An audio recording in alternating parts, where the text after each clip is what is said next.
All right.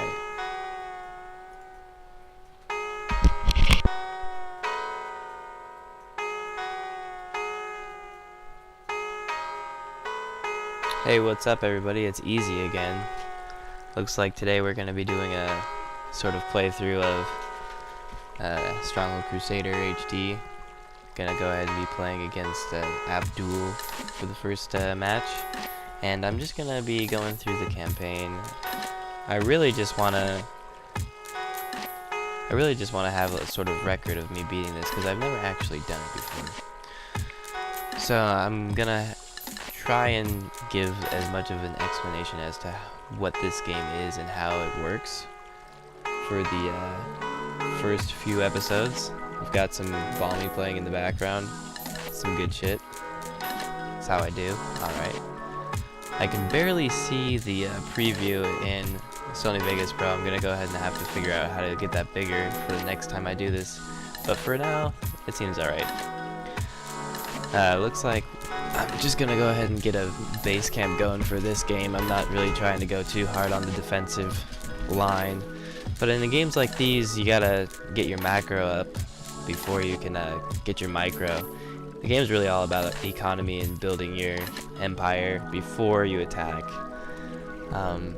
Abdul is, I wouldn't say the easiest sort of AI to play against because there's also the rat.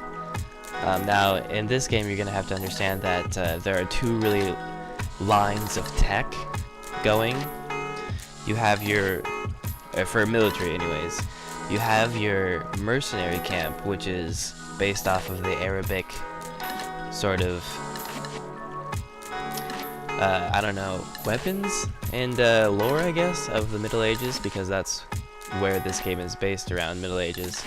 And if you guys don't know already, what I'm doing when the buildings are just mapped out in a grid pattern, I'm hitting spacebar to set that as a view instead of, you know, seeing the entire buildings, because you can't really, you can manipulate your viewpoint sort of at 4 angles, but you can't really manipulate it by zooming in, zooming out, and hitting the delete key like you would in, say, StarCraft or Warcraft, and which would rotate your view, your camera. In this game, all you can really do is get it at 4 angles and then hit the spacebar to view it as a grid pattern. So that's why that's why the buildings are gonna kind of come in and out of play. And if you have any questions, go ahead and leave them in the comment section below. But I'm gonna go ahead and try to explain as much as I can, because I'm playing pretty quickly in this, and I'm recording the audio after the fact, which I don't know if I'm gonna be doing that every time, but I'm gonna see what I can do. My other ideas are kind of still being formed. I have one where I'm talking with a friend and they're learning the game at the same time, but I don't know how to edit in another video track to sort of split it. But that's for another day. For today, we're just going to be playing SCHD, and we're gonna go ahead and beat this guy pretty easily. The reason that I wanted to get another person in on this is because I could teach them how to play while playing myself, or at least while the footage is going. Now, the person I'm playing against, Abdul, like I said, I don't know if that was this take or not because my memory isn't too good right now, but I don't know if this is sort of the easier. No, I wouldn't say he's easier than the rat, because he sends out those guys that you can see on the left, which are Arabian swordsmen, and they have really high defense and attack, and they're actually really slow, and they cost the most gold in the mercenary tent, and they're very hard to ward off, especially in the beginning of the game. The reason he actually sent those out is because I prodded him, and or prodded him with the archers. I think he actually sent out his keep defenders, and the keep is what you're trying to defend. It's what your king stands on top of, and really the goal of the game is to kill a king, because the game's really based around AIs, which that's why I said Abdul, or that's why I mentioned Abdul, because this is the AI that I'm playing against right now. Now this game isn't really too long. It's about 15 minutes, and that's because these, like I said, it was the easiest person to play against. All I really do in games like these is get up my quickest and most effective economy, which is wheat farms, and I don't know if I put down swordsmen or crossbowmen to defend against, but since I'm getting that line of iron coming in, I can actually make my own weapons, and that's what I'm doing in those tents with the green covering, the green thatch, if you will.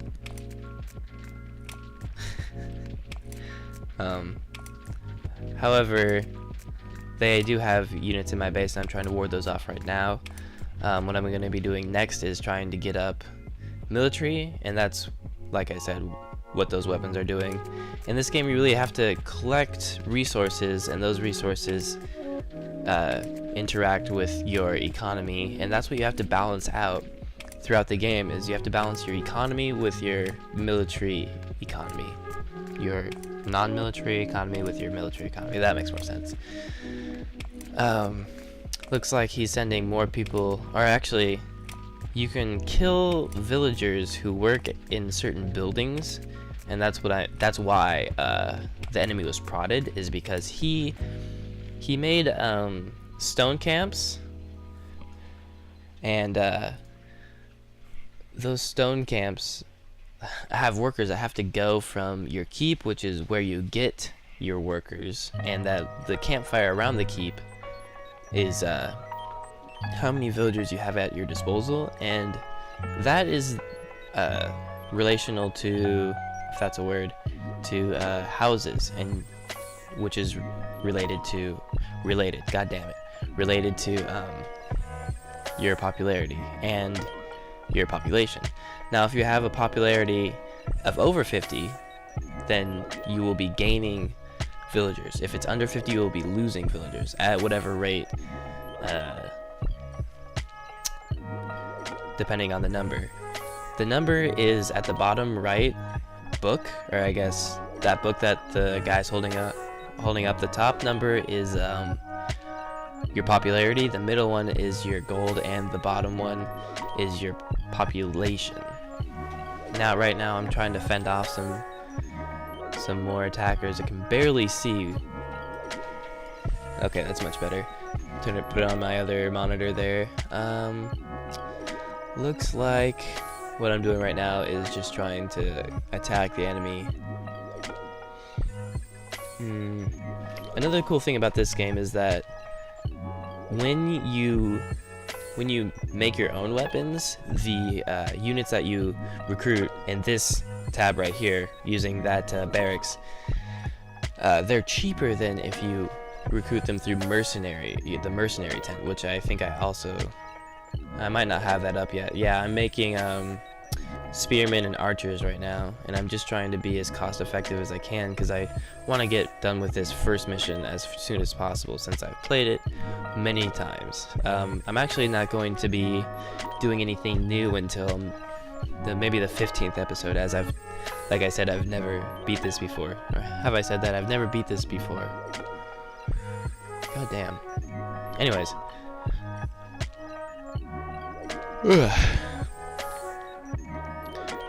I'm trying to do the most effective thing, which is the wheat farms and the mills, which is your food line, and then let's see. It doesn't look like I played anything into, or it doesn't look like I played into happiness, which is also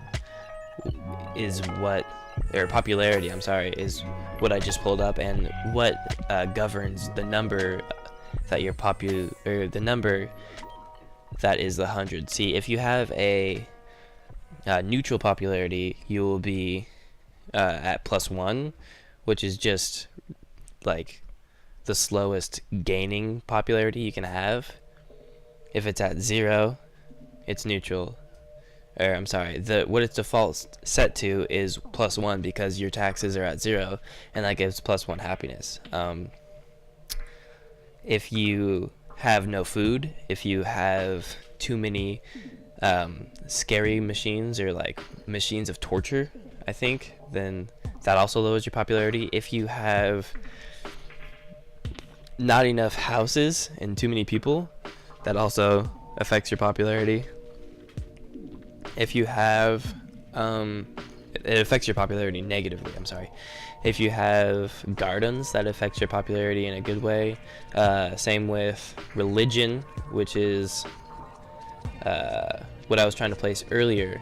That giant cathedral is actually would affect my popularity in a good way. It would give up to +4, I think, depending on your population and placement of said cathedral. There are also chapels and churches which cost more and or less, or more or less gold depending on how big they are. The chapel is 250, the church is 500, and the cathedral is 1,000 gold.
We're just trying to kill the enemy king. Right here I'm trying to show you guys popularity, which I've already gone over.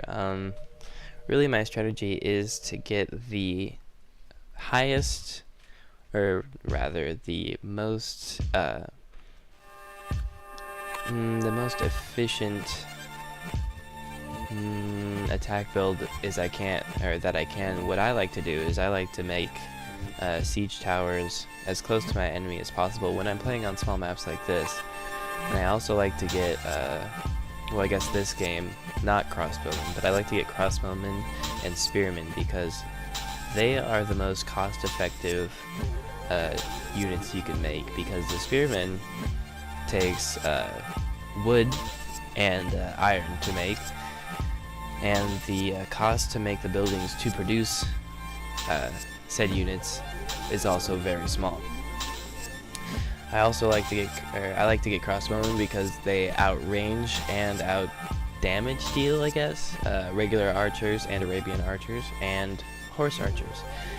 Now horse archers are units that you can purchase from the mercenary tent that shoot arrows while moving. These are good for tower busting and castle busting, but they're very expensive. The other most expensive unit is the knight, which is a melee unit on horseback.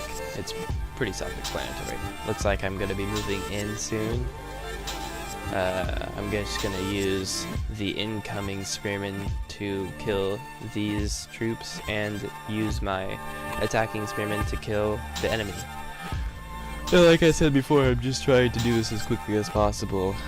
So it looks like it took me around 15-16 minutes, but that will be evident in the video time. Now what I like most about this game is the feature, or the castle building feature itself, because you can put units on walls so easily and build your own castles also very easily.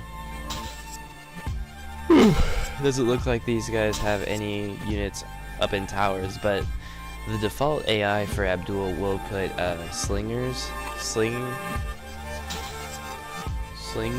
I don't know if it's slingers or slingmen or whatever up in towers, and these are people that you can purchase from the mercenary tent that have a lessened attack speed, a lessened attack damage, and lessened range compared to archers and crossbowmen and Arabian archers. There aren't too many military units in this game, but the balance I feel is perfect. Right now I'm demonstrating the zoom feature. If you hold down the right mouse button, you can do these things. You can rotate your view, zoom in and out, and see behind walls. Looks like that's a victory, and I'll see you guys next time.